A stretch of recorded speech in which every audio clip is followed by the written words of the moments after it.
50 жыл илгери көмүр кенин казууда кенчилер, малчылар жайгашып жашаган Каратыт айылында жеткиликтүү шарт жок. Эң оболосуну 15 чакырымдан ташып ичишет. Мектеп жана ФАП болгон эмес.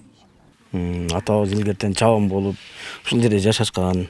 Ушул жерде түптөп калып калдык биз дагы. 23-24 айыл бар. Кожолук, Кожолук айыл бар. Ошол жерде жашап калдык. Азыр эми бирке мал кел менен башка деле иш кыла турган иш деле жок эми бу жерде. Айыл эли эчки багышат, географиялык шарт таштуу болгондуктан эчкиге ыңгайлуу. Мырзалар таш көмүр Каратытта көмүр казган фирмаларда иштешет. Атайын адистиги барлар үчүн төлөмдөрү дурус. Шайырбек 13 баланын атасы. Алда эл катары көмүр казган ишканаларда келишим менен иштеп келүүдө. 7 баласы Таш көмүр шаарында Батирде жашап окушат. Айша Азан деген барат, Жаныш Пайыш барат. Нурайда Элана деген, Нурайда деген кыз барат. Атанбек деген барат. 11-де экөө окуйт. 8-де бири окуйт. 6-да бири окуйт. 4-де экөө окуйбу, 2-де бири окуйт. 87 жаштагы Тайжыккан апа 7 небересин алып 20 чакырым алыстыктагы Таш көмүр шаарына жыл сайын мектеп башталганда көчүп кетет. Апанын башкы максаты балдарга татыктуу билим алууга шарт түзүп берүү. Неберелериңиздин ак көйнөктөрүн ütүктөйсүз, жууйсуз көйнөктөрүн, Ооба, мырза сал күчтүү убагында жуучу болсом, азыр өздөрүнө жуудурам.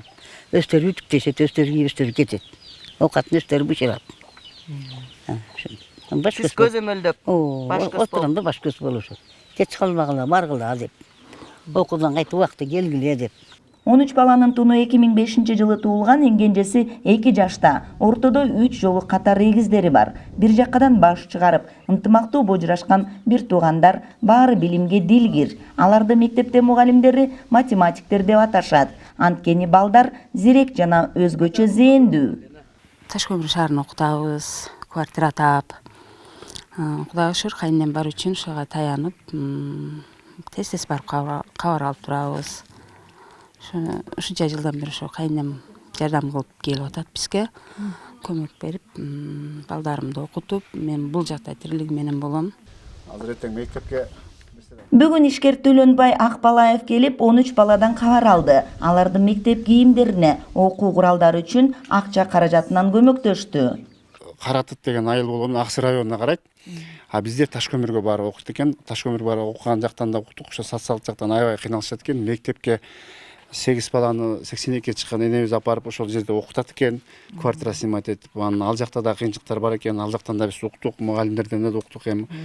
Бул ата-эне баягы намыскөй патриот адам болгон үчүн, ошо 13 баланын атасы болгон үчүн мындай көп маселелерди жаратып сиздерге айтып бере албады. Чын-чынына келгенде муктаждык бар. Каратыт айылында мектептин жоктугунан айылдагы тургундардын балдары ар кайсы жакка билим алууга сентябрда кетишет. Бул үй бүлөдөн 7 баласын алып 87 жаштагы Тайжыккан апа да Таш көмүр шаарына Батирге барууга камданып жатат. Сабирахунова, Бийбек Жумабаев, ЛТР, Таш көмүр шаарынан.